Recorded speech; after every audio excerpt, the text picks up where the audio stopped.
이번 시간은 거푸집 기능사 독학하기 강좌 첫 번째 강좌 시간이고요. 첫 번째 강좌에선 여러분들 그 시험지 내용을 좀 분석을 해드리도록 하겠습니다. 우리가 시험장에서 지급해드리는 시험지는 공개 문제라 그래서 이미 공개가 돼 있는 상태거든요. 여러분들 원서 접수하셨던 큐넷 홈페이지 아실 거예요. 거기에서 자료실로 들어가시고 자료실에서 공개 문제로 들어가시고요. 거기서 거푸집 기능사라고 검색을 하시면 시험장에서 지급을 해드리는 시험지가 올려져 있으니까요. 그걸 보시면서 강의를 들으시면 조금 더 효과가 좋을 것 같습니다. 자, 일단 기본적인 내용을 먼저 좀 설명을 드리면 시험장 가실 때는 신분증을 꼭 지참을 해 주셔야 돼요. 신분증이 없으면 응시가 불가능하시고, 두 번째로는 개인 공고를 가지고 가셔야 됩니다. 뭐 시험장에서 공고를 드리거나 이러는 거 아니니까 작업에 필요한 공고 모두 다 갖고 가셔야 되고, 자, 마지막으로 이제 복장이 좀 중요한데요. 옷은 그냥 일반적인 작업복을 입으시면 되겠는데 필수적으로 꼭 갖고 가셔야 되는 것들이 있어요. 우리 시험지에 뭐라고 써 있냐면은 안전모하고요, 안전하는 필수적으로 필요한 거라고 돼 있습니다. 저게 준비가 안 되면 시험에 응시가 안 될 수 있는 거기 때문에 이 두 가지를 잊지 마시고 꼭 좀 챙겨 주셔야 될 것 같습니다. 자, 그럼 지금부터 이제 시험지에 어떤 내용들이 있는지를 하나씩 좀 파악을 해 보도록 하겠습니다. 자, 왼쪽 위에 보시면 시험 시간이 6시간이라고 돼 있어요. 원서 보시면 8시 반까지 일단 도착하세요 이렇게 돼 있을 거고요. 시험장 가시면은 신분 확인을 하고 번호표 같은 거 드리고 자리를 배정을 해드리고요. 바로 시험 보는 것은 아니고 사전 교육이라는 걸 먼저 좀 실시를 해요. 대부분은 시험지를 좀 읽어 드릴 건데 사전 교육이 끝나고 이제 9시 정도가 되면은 이제 시험을 실시를 하게 될 겁니다. 6시간짜리니까 9시부터 시작하면 오후 3시에 종료가 되겠죠. 제가 여러분들한테 당부드리고 싶은 얘기는 거푸집 기능사는 시험 시간이 부족한 그런 시험은 아니에요. 과거에 그냥 일반 손대패만 가지고도 만드셨던 분들이 6시간에 제작을 하는 거거든요. 근데 여러분들은 그거보다도 훨씬 더 좋은 공고를 우리가 가지고 가서 작업을 하는 거기 때문에 시간이 그렇게 많이 걸리진 않습니다. 여러분들이 꼼꼼하게 작업을 하더라도 뭐 많게 5시간, 아무리 많아도 5시간 반 정도면은 완성이 되는 거니까 시간에 쫓기지 마시고 좀 차분하게 좀 진행을 해 주실 것을 좀 부탁을 드리겠습니다. 자, 아래쪽에 보시면 요구사항이라고 되어 있고요. 주어진 도면과 지급된 재료로 다음 조건에 맞게 기둥 거푸집 현치도를 작성한 후에 제작을 해달라고 되어 있어요. 자, 거기 써 있는 그대로입니다. 이 시험은 현치도라는 도면을 먼저 작도를 좀 해주셔야 돼요. 도면을 작도를 해놓고 그 도면에 맞게끔 모형을 제작을 하는 그런 시험입니다. 그러니까 둘 다 중요한 거겠죠. 현치도를 잘못 그리면 그 자체에서 바로 실격 처리가 될 수도 있는 거거든요. 그러니까 정확하게 좀 작도를 해주시고 거기에 맞춰서 또 정확하게 모형도 제작을 좀 해주셔야 됩니다.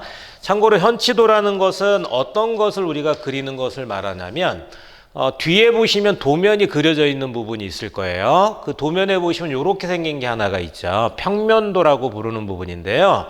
현치도는 바로 얘를 그리는 겁니다. 즉 평면도를 그리는 것을 우리가 현치도를 그린다라고 말을 하는 거예요. 별로 어려운 거 아니니까 우리 다음 강좌에 보시면 현치도 강좌가 있으니까 그거 참고하셔가지고 한 2-3번 정도만 연습을 해보시면 좋을 것 같습니다. 자, 그 다음에 아래쪽에 4-3페이지 도면상의 H수는 아래 형별 중 시험 직전 감독위원이 지정한 형별의 치수를 도면에 기록하여 작업합니다 되어 있고요. 4가지의 치수가 있네요. 1형, 2형, 3형, 4형 해가지고 490에서부터 520까지가 있다 이런 뜻이거든요. 자, 결론은 이 거푸집 기능사는 모든 치수들이 다 정해져 있습니다. 딱 한 가지만 빼고 지름만 빼고는 다 정해져 있는 것들이에요.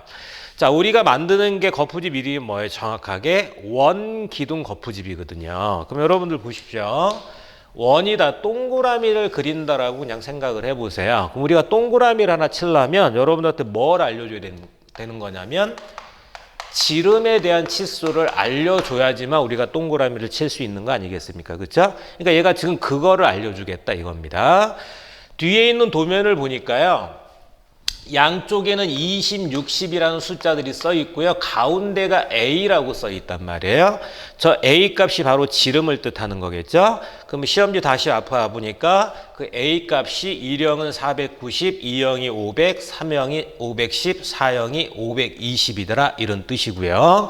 자, 시험 직전에 감독관이 넷 중에 하나를 지정을 해줄 거다. 예를 들어서 자, 오늘 여러분들은 2형 숫자로 제작을 좀 해주세요. 이런 식으로 지정을 해드릴 거다. 그러면 보시는 것처럼 2형의 수치가 500이니까 오늘 내가 만들 거는 지름을 500으로 만들어야 되겠구나. 그러면 500이라는 건 지름을 나타내는 거고 반지름은 당연히 얼마겠어요? 절반이니까 250이 되겠다 이런 뜻이겠죠. 거기 써 있는 R이라는 게 바로 반지름을 나타내는 말이다 이런 뜻입니다. 자, 그러면 여기서 중요한 내용을 먼저 좀 체크를 해드리고 다음 내용을 좀 설명을 드릴게요. 우리가 이렇게 모형을 제작을 하게 되면요. 3가지 정도의 부재를 만들어서 조립을 하게 됩니다. 그 첫 번째가 뭐냐면 수직재라는 게 있어요. 수직재. 서 있다라는 뜻인데 몇 개를 만드냐면 16개 만드셔야 돼요. 16개를. 자, 두 번째로는 띠장이라는 걸 만들어요. 수직재를 잡고 있는 것들인데 얘는 12개를 만드셔야 되고 마지막 세 번째로는 이 띠장을 고정시키는 덧판이라는 게 있어요. 덧판은 9개를 만들어 줘야 되겠다 이런 뜻입니다. 자, 그러면 일단 도면을 보면서 어느 것들이 수직재, 띠장, 덧판인지를 볼게요. 일단 평면도 한번 봐볼까요? 뭐 다른 도면을 보셔도 괜찮은데 자, 평면도를 보시면 요 20이라고 써 있는 숫자 보이실 거예요. 20. 요 20이 바로 수직재에 대한 두께를 나타내는 숫자입니다. 그러니까 즉 그게 수직재를 좀 표현한다라는 뜻인데요. 그 수직재가 여러 개로 이렇게 잘려져 있는 모양으로 보이실 거예요. 그렇죠?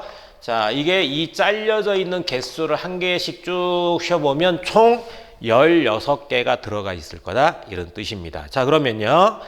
다 16개는 똑같은 모양을 갖고 있는 건데 자, 잘 쳐다보니까 모양이 이렇게 생겼어요. 여러분들. 약간 곡선으로 돼서 이러한 형태로 생겨 있다라고 돼 있죠. 그렇죠?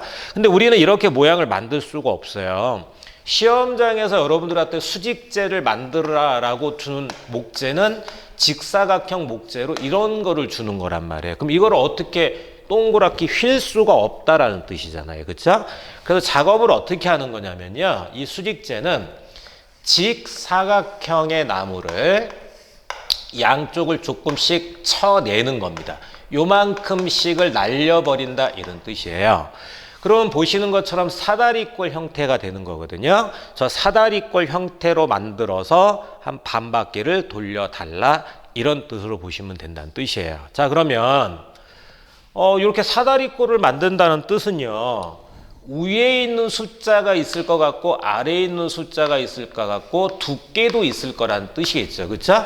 근데 이미 여러분들한테 뭔 알려주고 있다고요? 두께는 알려주고 있다고요. 요 두께가 20이다라고 일단 지금 표현을 해놓은 거예요. 그러면 우리가 지금 알아야 되는 숫자는 뭐냐면 요 위쪽에 긴 쪽의 거리가 얼마고 아래쪽 짧은 쪽의 거리가 얼마냐를 알아야지만 제작이 가능하겠다 이런 뜻입니다. 저 숫자를 알아내는 방법은 여러 가지가 있어요. 가장 편한 방법은 뭡니까? 현치도를 그려가지고 여기서 여기까지의 거리가 얼마인지 여기서 여기까지의 거리가 얼마인지를 재보면 알 수 있다. 그렇죠? 그런 방법이 있을 거고요. 조금 더 정확하게 하는 방법은 계산을 하는 거예요. 대충 제가 말씀드리면 원둘레 이 지름에다가 곱하기 3.14를 해서 원의 둘레 값을 구한 다음에 원 둘레에 수직재가 몇 개가 들어가는지 나누기를 해가지고 값이 얼마구나 이렇게 하는 방법이 좀 정확하긴 합니다. 그런데 중요한 거는요. 여러분들 이 숫자들이 바뀌는 거 아니거든요. 어차피 여러분들은 넷 중에 하나를 만드시게 되겠다 이런 뜻이거든요. 그래서 바뀌지 않는다. 그래서 제가 추천드리는 방법은 암기를 해버리는 게 가장 좋으실 거다 이런 뜻이에요. 자, 암기 한번 해볼게요. 자, 일단 모양은 이렇게 생길 거라 그랬어요. 사다리꼴 형태로 숫자들은 다르겠지만 1형에서 4형까지의 이 사다리꼴 모양은 똑같은 형태로 이렇게 나올 거다 이런 뜻입니다. 자, 그럼 숫자 딱 한 가지만 좀 암기를 해주세요. 1형이 있죠. 491대. 자, 491대, 1형일 때 요 위쪽에 짧은 쪽의 거리가 48mm가 나옵니다. 요거 하나만 일단 암기를 해주세요. 아, 1형일 때 위쪽 짧은 쪽이 48이구나. 그것만 딱 기억을 하시고요. 그러면은 이제 2형, 3형으로 갈수록 이 숫자가 커질 거예요. 자, 어떻게 커지냐면 더하기 1이에요. 더하기 1. 그럼 얼마란 뜻이에요? 49. 2형은 49. 자, 그럼 3형은 또 얼마일까요? 더하기 1. 50이 될 거란 뜻이고요. 계속 더하기 1입니다. 자, 그러면 4형은 또 얼마겠습니까? 또 더하기 1이요. 51mm가 되겠다 이런 뜻입니다. 별로 어렵지 않죠? 자, 그러면 이제 아래쪽은 얼마입니까? 역시 더하기를 계속 하시면 돼요. 자, 무슨 얘기냐면 4형으로 했을 때 요 위쪽 치수가 51이 나온다 그랬잖아요. 그쵸? 그럼 요 51에다가 또 1을 더하면 52가 되는 거 맞죠? 그 52가 1형의 아래쪽에 대한 숫자다 이런 뜻이에요. 자, 그러면 2형의 아래쪽 숫자는 얼마입니까? 또 더하기 1이요. 그러면 53. 3형은 또 더하기 1이니까 54. 자, 마지막 4형은 또 더하기 1을 하니까 55가 된다 이런 뜻입니다. 그러니까 이런 식으로 그냥 암기를 해주시면 돼요. 그렇죠? 제2형에서 짧은 쪽 거리가 얼마라고요? 48이요. 그 다음부터 어떻게 하시라고요? 더하기 1씩 해라. 49, 50, 51, 52, 53, 54, 55. 요렇게만 그냥 암기를 해주시면 돼요. 자, 그러면 아까 우리가 가정해서 예를 들어서 2형으로 만든다라고 가정을 만약에 한다면, 자, 위에가 49mm죠? 요 짧은 쪽이 49mm요. 그 다음 아래쪽 긴 쪽이 53mm. 여기가 53mm가 되겠다.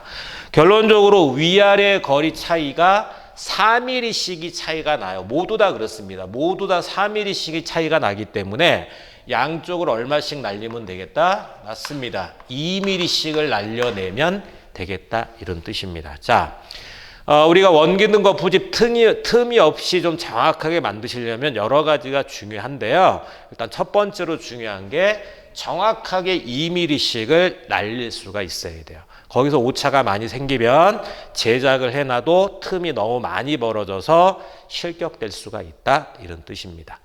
자, 이렇게 해서 일단 수직제를 얼마씩 해야 되는지 좀 해결을 해봤고요. 그럼 두 번째로 띠장을 한번 보겠습니다. 자, 띠장이 어느 거냐면 요 60이라고 써 있는 놈이에요. 요 60이라고 써 있는 놈.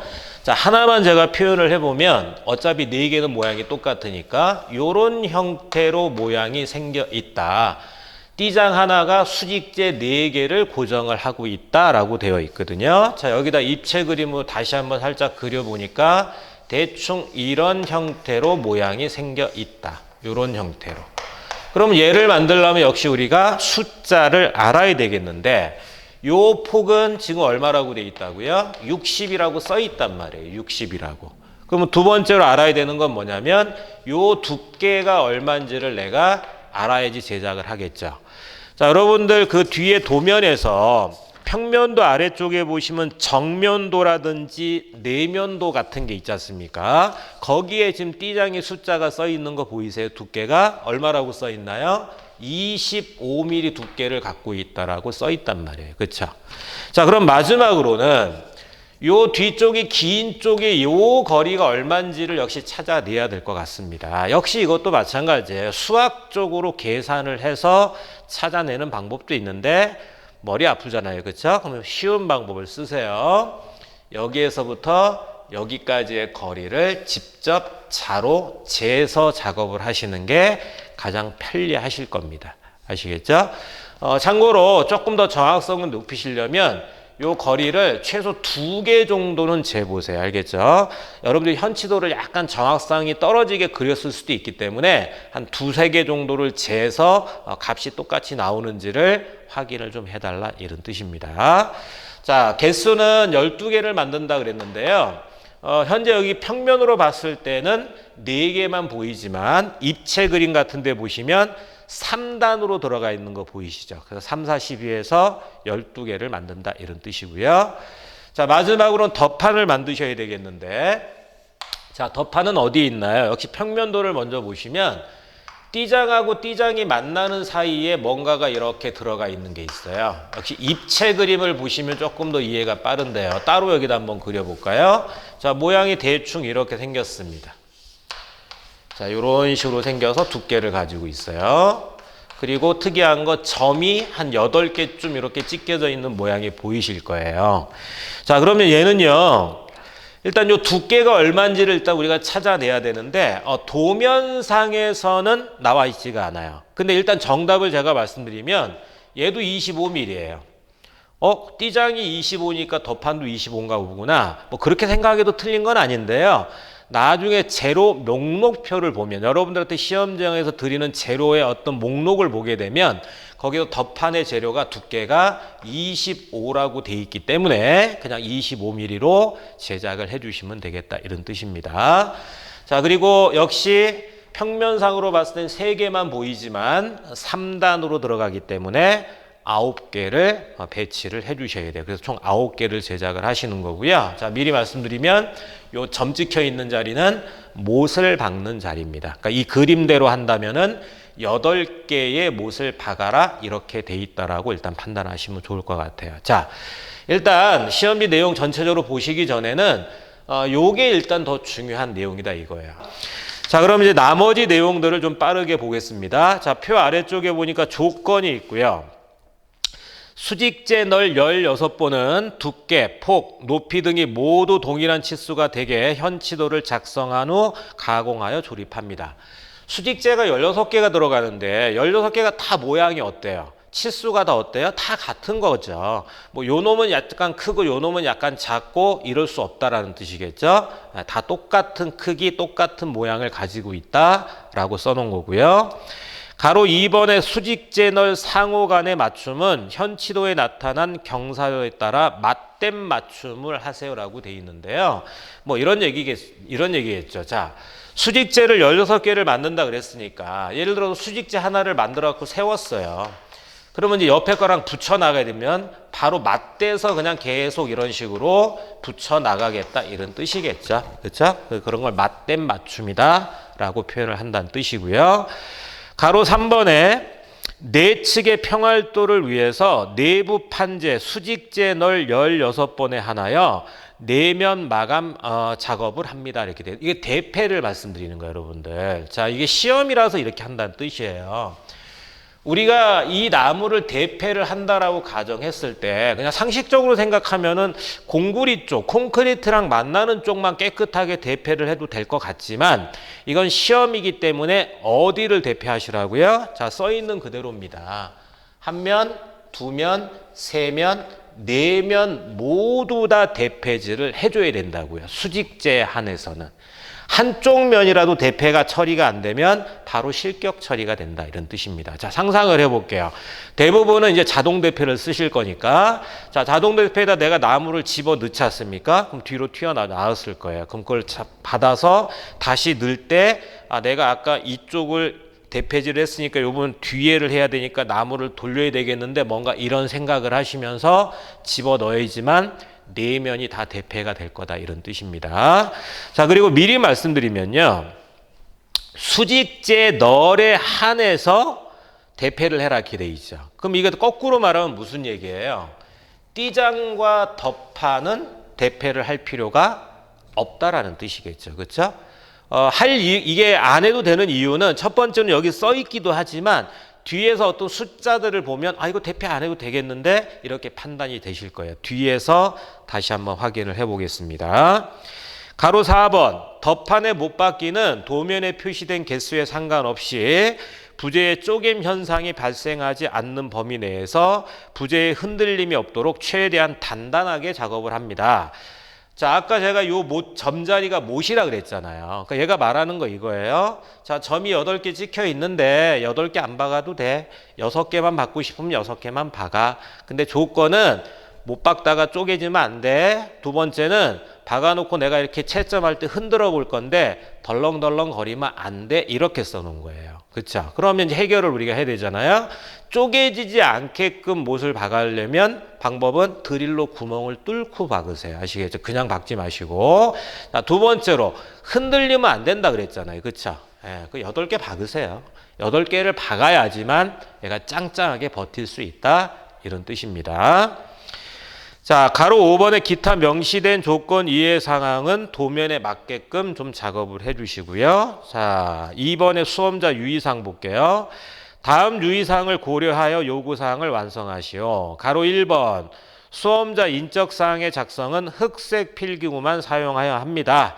뭐 너무 신경 쓰지 마세요. 뭐 여러분들이 뭐 메모할 때 까만색 펜으로 쓰세요 이런 뜻인데 크게 문제되지 않을 겁니다. 여러분들 어차피 이 시험 보려면 뭐 연필도 갖고 가시고 볼펜도 갖고 가시고 샤프도 갖고 가시고 여러 개 갖고 가시잖아요. 그러니까 그걸 편리하게 그냥 메모하시면 돼요. 큰 문제되는 건 아닙니다. 가로 2번 안전모 및 안전화를 반드시 착용해야 하고 모든 작업은 안전수칙에 따라 진행되어야 하며 시험이 종료되면 주변을 깨끗이 정리정돈 후에 작업 중 발생된 폐자재는 지급된 쓰레기 봉투를 활용하여 정리합니다. 제일 중요한 말이 뭐예요? 이거네요. 이거. 안전모, 안전화를 반드시 착용을 해라. 알겠죠? 그게 없으면 실격될 수 있다 그랬습니다. 뭐 나머지는 그냥 뭐 청소하고 이런 거니까 그냥 그러려니 하시면 될 것 같고요. 자, 가로 3번에 시험장 시설 중에서 전동기계, 자동대패, 둥근톱 기계 등은 사용이 불가능합니다 라고 써 있는데요. 착각하시지 마세요. 여러분들이 갖고 간 공구는 쓰는 거예요. 내가 그 공구 쓰려고 내 거 갖고 가는 거잖아요. 그렇죠? 얘가 말하는 거는 내가 시험장을 갔을 때 그 시험장에 공구가 비치가 돼 있을 수 있다 이거예요. 근데 그 공구는 그 시험장 거니까 여러분들은 쓰지 마세요. 그렇게 써놓은 겁니다. 알겠죠? 다시 말씀드릴게요. 여러분들 것만 쓰세요. 알겠죠? 남의 거 쓰지 마시고. 가로 4번 보겠습니다. 부재 가공 및 조립 작업 시에 4-3페이지 도면에 표시된 허용된 공구 또는 기계만 사용 가능하며 이외의 전동 기계는 사용이 불가능합니다. 단 아래 전동 기계의 경우 사용 기준을 참고하시기 바랍니다 라고 되어 있고요. 표에 이제 이런 게 있어요. 각도 절단기라는 게 있고 수압 대패라는 게 일단 나와 있는데 각도 절단기는 안전 커버가 미부착이 되어 있으면 사용이 불가하다고 써 있고요.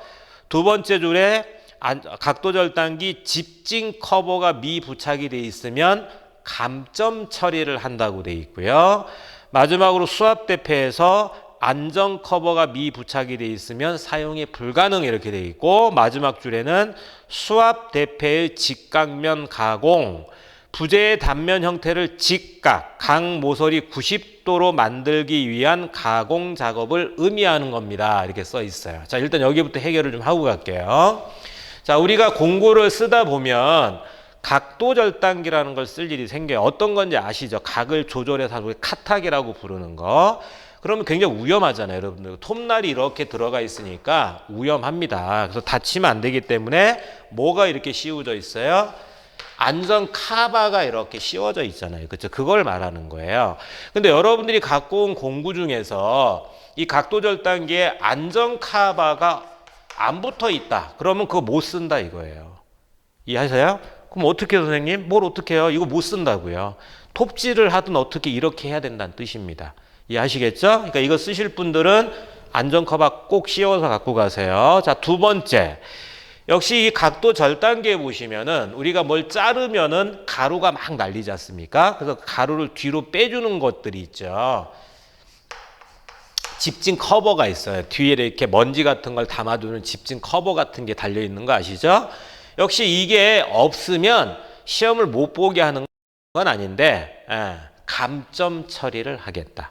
그러니까 역시 집진 커버도 끼우세요. 알겠죠? 없는 분들은 따로 구입을 해서라도 그걸 끼워서 갖고 가세요. 그 끼우기만 하면 그냥 점수 준다 그러는 건데 괜히 없어서 감점 당할 이유가 없다라는 뜻이겠죠. 일단 각돌절단기 그 두 가지 조심하시고, 자, 그 다음에 수압대패에 대한 얘기가 나오는데요. 여러분 수압대패가 뭔지 아시나요? 그 숫자가 한자로 손 숫자예요. 손으로 압력을 가해서 한다 이런 뜻이겠죠. 수압대패는 아래쪽으로 모터가 달려 있어요. 아래쪽으로. 그래서 여기 홈이 파여져 가지고 요거를 가동을 시키면 여기서 톱날이 엥 하고 돌아가는 거죠. 그러면 여러분들이 요 위에다가 각재를 이렇게 올려놓고 손으로 얘를 꽉 눌러서 앞으로 전진시키면 아랫면이 깎여서 나오겠죠. 그걸 우리가 수압대패라고 부른다는 뜻입니다. 근데 이 수압대패를 쓸 때도 마찬가지 위험하기 때문에 이 부분에 카바가 붙어 있어요. 안전 카바가 이런 식으로.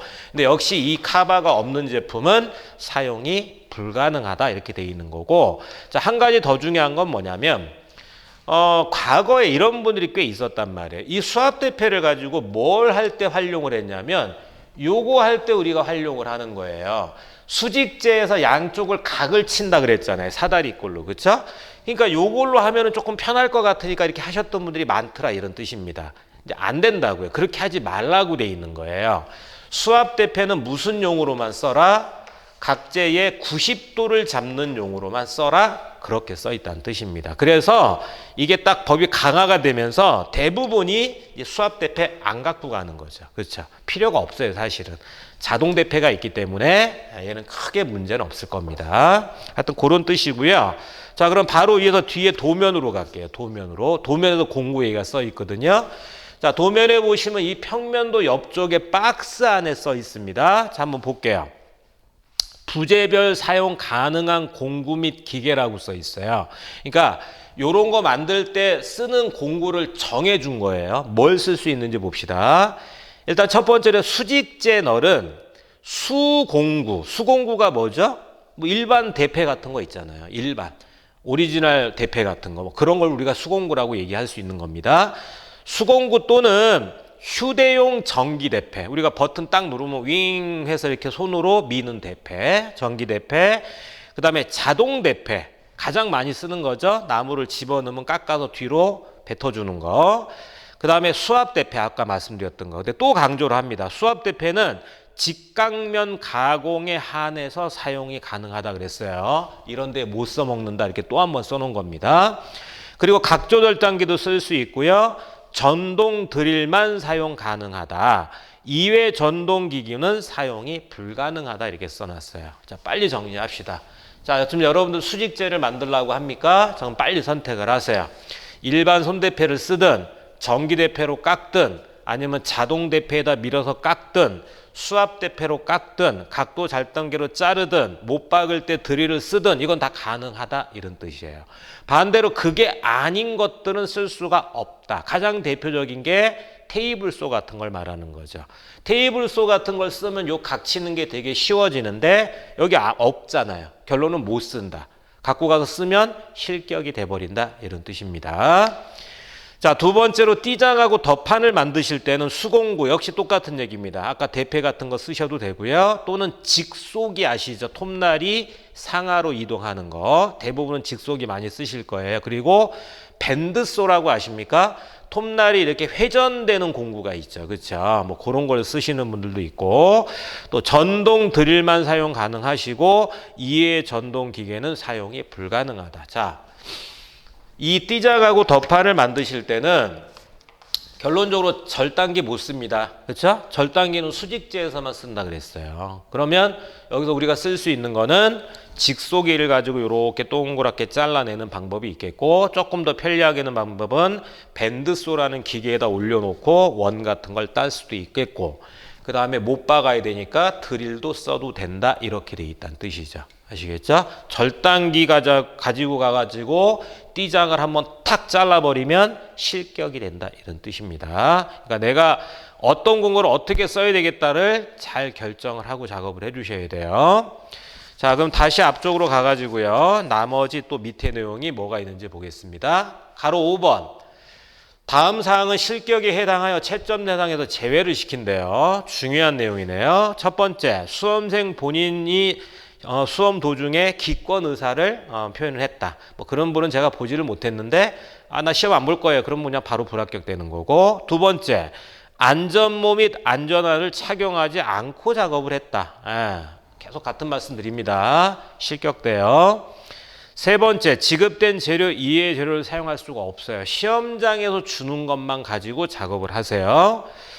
자, 네 번째, 시험 중 시설 장비 조작 또는 재료의 취급이 미숙하여 위해를 일으킬 것으로 예상되어 시험위원 전원이 합의한 경우, 역시 이렇게 떨어진 분은 제가 보지는 못했으니까 그냥 그러려니 하시고. 자, 그 다음 다섯 번째는 타인의 공구를 빌려 사용하는 경우. 둘 다 탈락시켜요. 빌려 써도 탈락, 빌려준 사람도 탈락을 시킵니다. 본인 것만 쓰시라 그랬어요. 알겠죠? 내 것만. 자, 그 다음 부재별 허용되지 않은 목공용 기계를 사용하거나 수압대패를 부재의 직각면 가공 용도 이외의 작업으로 사용한 경우 4-3페이지를 참고를 해라. 그 다음에 아래쪽에 수압대패를 수직재 널에 물매, 경사면 제작 작업에 사용한 경우에 실격이다. 그러니까 제가 말씀드렸던 거 계속 반복하고 있는 거잖아요. 각각의 재료별로 쓰는 공구만 써라. 그리고 계속 수압대패 얘기하는 거예요. 수압대패는 90도 용으로만 써라. 이런 거 하지 말아라. 이런 거. 각치는 용으로 쓰지 말아라. 자, 그 아래쪽 내용, 시험장 시설 중에서 자동대패, 수압대패 등 목공용 기계를 사용하여 작업하시면 안 된다 그랬어요. 알겠죠? 내 것만 써라. 내 것만.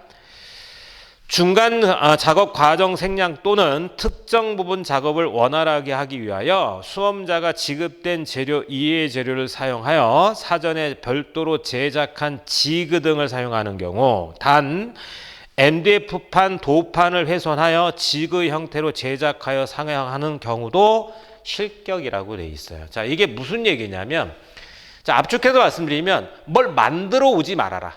그러니까 무슨 작업을 편리하게 하려고 본인들이 뭘 만들어 갖고 오는 사람들이 있는데 그거 만들어 오지 말아라 이 뜻이에요. 그걸 지그라 그러거든요. 여러분들 아주 옛날 얘기예요. 제가 시험 봤을 때니까 아주 옛날 얘기거든요. 아주 옛날에는 이런 거를 만들어 갖고 갔어요. 이런 모양을.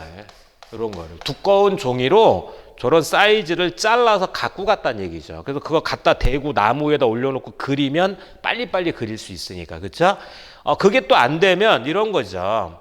현치도를 우리가 그리잖아요. 도면을. 그러면 여러분들이 학원에서는 아마도 종이에다 많이들 그려봤을 텐데 시험장에서는 종이를 주는 것이 아니라 MDF라는 나무 판을 줘요. 나무 합판 같은 걸 줍니다. 얇은 판을.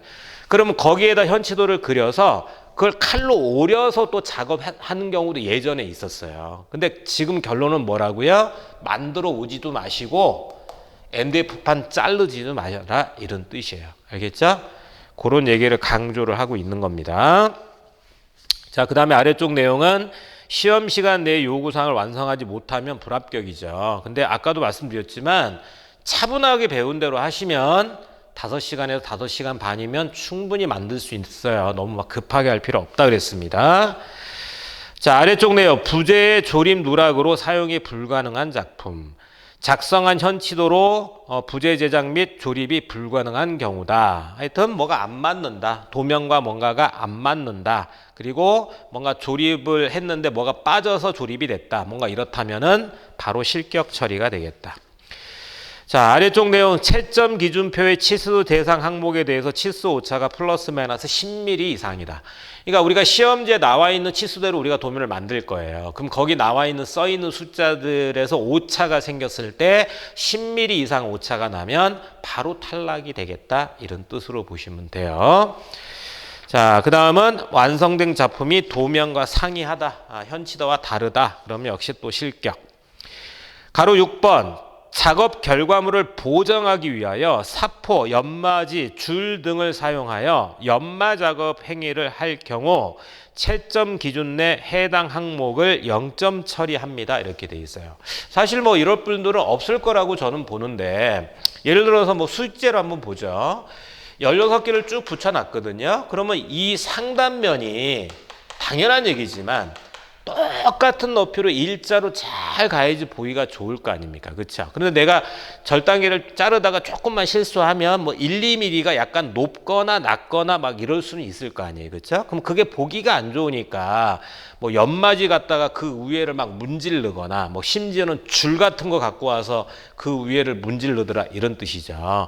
그러면 그렇게 작업을 했을 때 실격은 아닌데 그 해당 항목에 대한 점수를 빵점 처리하겠다. 근데 여기서 중요한 건 그게 몇 점일지 모르는 거예요. 그 해당 항목이라는 점수가 5점일지 50점일지는 알 수가 없다라는 뜻입니다. 결론은 하지 마시란 얘기죠. 그렇죠?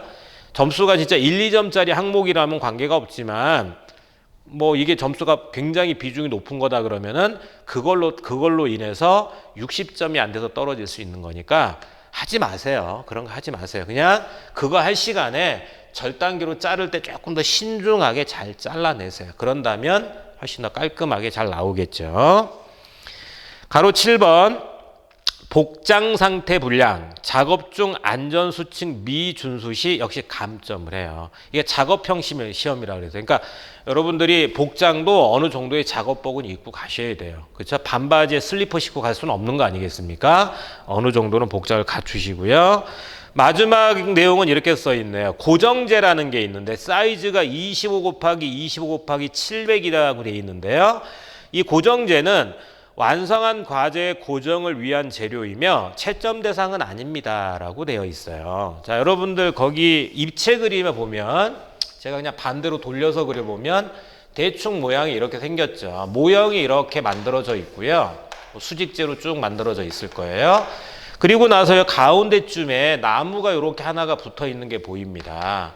요게 고정재라고 우리가 부리는 나무예요. 그럼 여러분들 이 고정재 좀 왜 붙였을 것 같아요?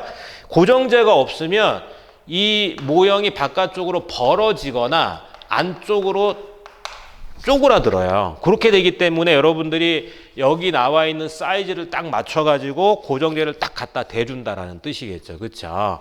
근데 채점관이 채점을 할 때 요거에 대한 점수는 채점을 안 한다. 나머지 것만 가지고 채점을 한다.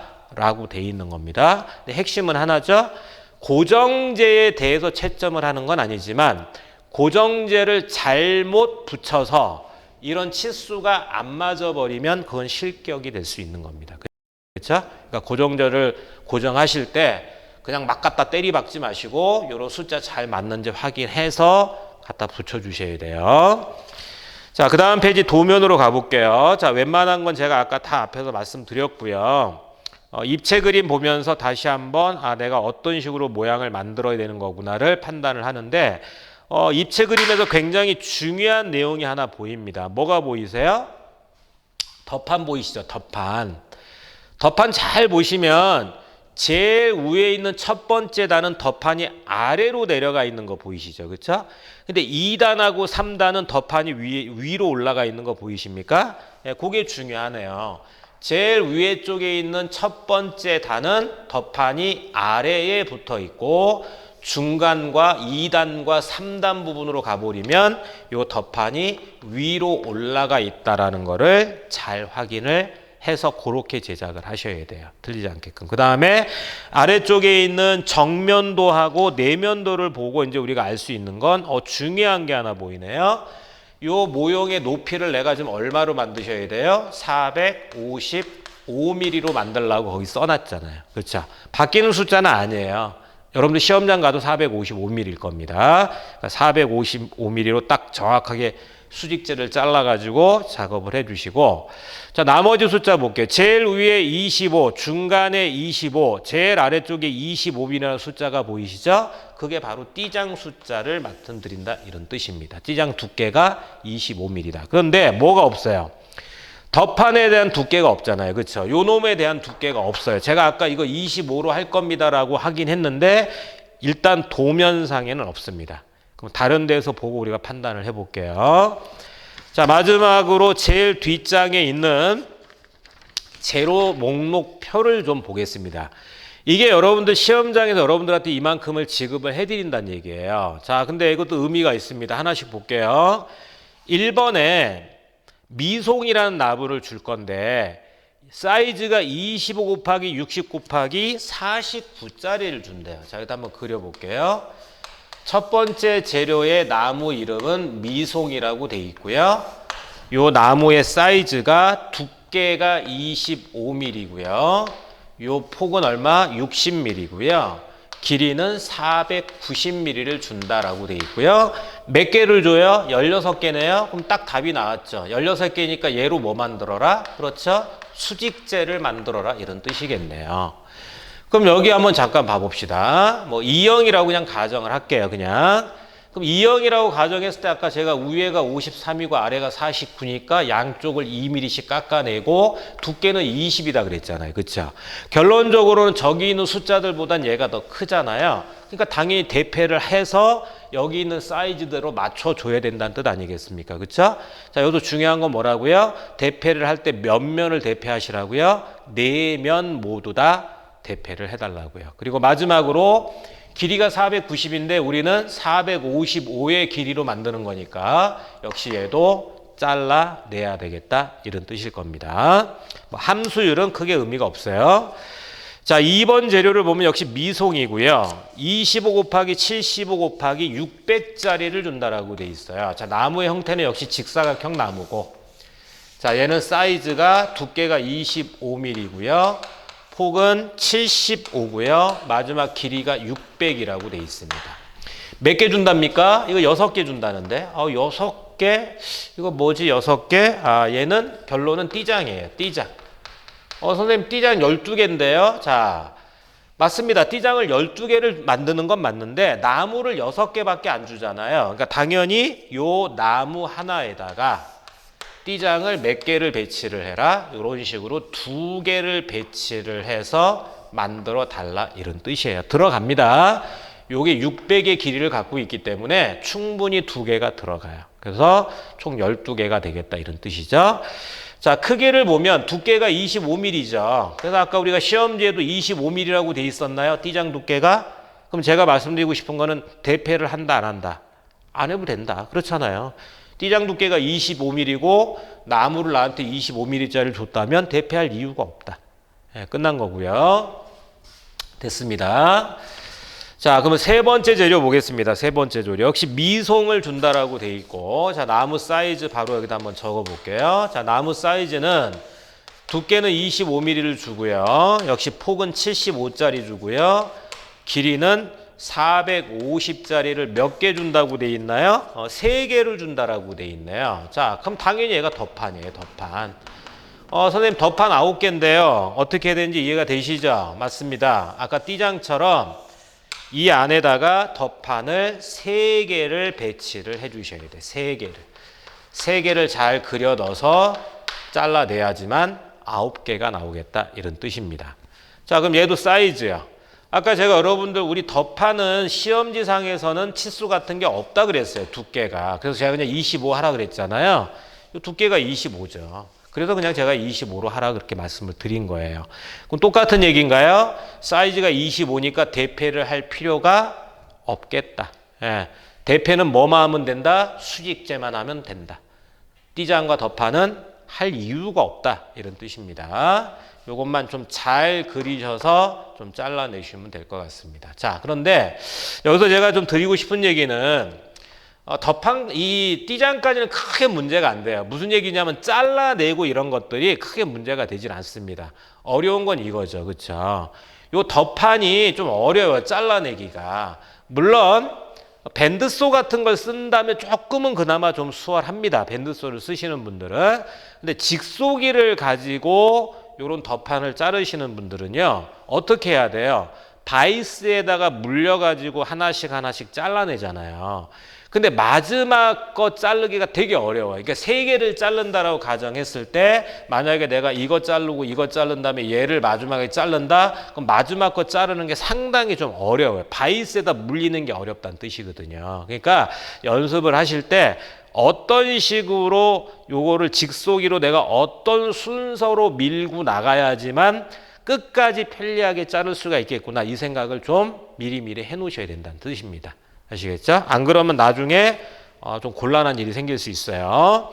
네 번째 재료는 역시 미송 25 곱하기 25 곱하기 700짜리를 한 개만 주는데 써 있네요. 고정재로 쓰시라고요. 그렇죠? 역시 뭐 대패 같은 거는 할 이유도 없어요. 간혹 요거 물어보시니까 제가 답변 드릴게요. 선생님 고정제 배치할 때요. 예를 들어서 2형으로 제가 작업을 했는데 요 띠장 끝에서부터 얼마 다 더해서 전체 길이 값이 나올 거 아닙니까? 그렇죠? 그러면 여기 평면도에도 그렇게 생겼으니까 요 고정제도 요 끝선을 똑같이 딱 맞춰가지고 붙이는 거죠. 그렇게 해도 돼요. 뭐 당연한 얘기입니다. 고정제의 크기를 여러분들 이 모형의 폭의 크기와 딱 맞춰서 정확하게 딱 잘라내갖고 못을 박으셔도 된다고요. 근데 그렇게 안 해도 돼요. 그림은 이렇게 그려져 있지만 요게 바깥쪽으로 이렇게 튀어나가 있어도 괜찮다고요. 아까 시험지에 써 있었잖아요. 채점 항목이 아니라고 써 있었기 때문에 뭐 이게 튀어나갔다 그래서 문제가 되는 거는 아닙니다. 그러니까 편리하게 좀 붙여주세요. 자, 나머지 5번째 못을 드립니다. 40mm짜리 얇은 거, 40mm짜리를 160개 하여튼 여유 있게 주는 거니까 뭐 고민할 필요 없겠고, 그 다음에 6번에 MDF판 900에 900 곱하기 3mm짜리 얇은 거지, 얇은 거 한 장을 드릴 건데 현치도를 그릴 때 사용을 해라 이런 뜻인데요. 여기서 하나의 변수가 있어요, 여러분들. 학원에서 연습할 때 종이에다 많이 그렸단 말이에요. 그럼 여러분 종이는요, 연필로 그려도 잘 그려지죠. 샤프로 그려도 잘 그려지고 볼펜으로 그려도 잘 그려지죠. 그렇죠? 그러니까 뭘 쓰든 어떤 필기구를 쓰든 종이에는 잘 그어지잖아요. 근데 MDF판은 나무고요. 매끈매끈해요. 이 면이 미끈미끈하다 이런 뜻이거든요. 그래서 볼펜 같은 게 잘 안 먹어요. 그러니까 여러분들 평상시에 볼펜 같은 걸로 현치도 같은 거를 그리는 연습을 하신 분들, 시험장 가서도 나 볼펜으로 그려야 되겠다 이렇게 생각하시는 분들, 따로 샤프나 연필 준비해 주셔야 돼요. 알겠죠? 그래서 한번 돌려봐서 잘 안 그어지면 빨리 샤프나 연필로 교체해서 현치도를 그리셔야 된다 이런 뜻입니다. 아시겠지만 현치도는 잘 그려야 되는 것이 아니라 정확하게 그리는 게 핵심이에요. 제가 요 다음 강좌의 현치도 강좌에서 설명을 드리긴 합니다. 뭐 요렇게 좀 이쁘게 그려봅시다라고 하지만 그렇게 안 해도 돼요. 그냥 편하게 선을 쭉쭉쭉 그으셔도 관계는 없는데 중요한 건 정확해야 된다. 왜 정확해야 된다? 감독관들이 채점을 할 때 여러분들이 그린 현치도 위에다가 여러분들이 만든 모형을 올려놓는다. 그러면 이 모형과 현치도가 똑같아야지만 점수를 부여를 한다 이런 뜻입니다. 자, 하여튼 그런 식으로 명시가 되어 있는데요.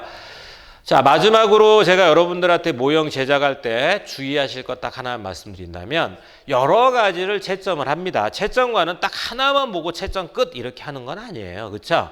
여기 항목 저기 항목 많은 항목들을 점수를 다 계산을 해서 60점이 넘었을 때 합격을 시키는데요. 가장 점수가 많은 곳이 어딜 것 같아요, 여러분들? 수직제입니다. 수직제. 수직제 16개를 붙으면 이렇게 수직제 16개를 붙여나가게 되면 만나는 부분에서 틈이 생길 수밖에 없잖아요. 그래서 저는 항상 말씀드리지만 그 틈이 없다. 야, 이거 한 몸처럼 붙어 있는데 그럼 너무너무 잘한 거죠. 100점이죠, 100점. 근데 그렇게 만들기가 어렵다. 그래서 1mm 정도까지는 내가 용납을 해준다. 자, 수직제하고 수직제를 붙였다.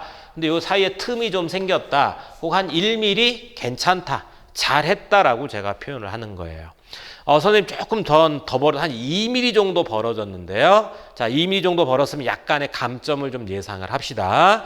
근데 뭐 감점을 10점, 20점, 30점 이렇게 날리는 건 아닐 거니까 2mm까지도 가능성은 충분해요. 선생님 저는 한 3mm 벌어진 것 같은데요. 이거는 실격될 가능성이 높습니다. 실격이 안 되더라도 60점을 안 줄 확률이 굉장히 높다 이런 뜻이에요. 감독관 되게 표현 이렇게 많이 하거든요. 3mm가 벌어졌어요. 야, 이거 공구리 셀 텐데 여기다 콘크리트 갖다 부으면 이거 다 삐져나가지 않겠어? 줄줄 새지 않겠어? 그게 바로 실격 사유다 이렇게 얘기할 수 있다는 뜻이에요. 그러니까 그래서 제가 천천히 하라 그러는 거예요. 각 칠 때 차분하게 좀 하세요. 각을 잘 쳐주시고 여러분들 띠장을 정확하게 치수를 재서 정확하게 잘라내시면 이런 일이 거의 생기지 않습니다. 거의 많이 벌어져도 1mm 내에서 왔다 갔다 할 거다 이런 뜻이에요. 자, 하여튼 여러분들이 학원 다니면서 준비 많이 하셨을 것 같습니다. 시험장 가셔도 너무 당황해하지 마시고 배우신 대로 차분하게만 좀 진행을 하신다면 한 번에 합격하실 수가 있으실 것 같습니다. 자, 다음 시간에는 현치도 부분을 설명을 좀 드리도록 하겠습니다. 고맙습니다.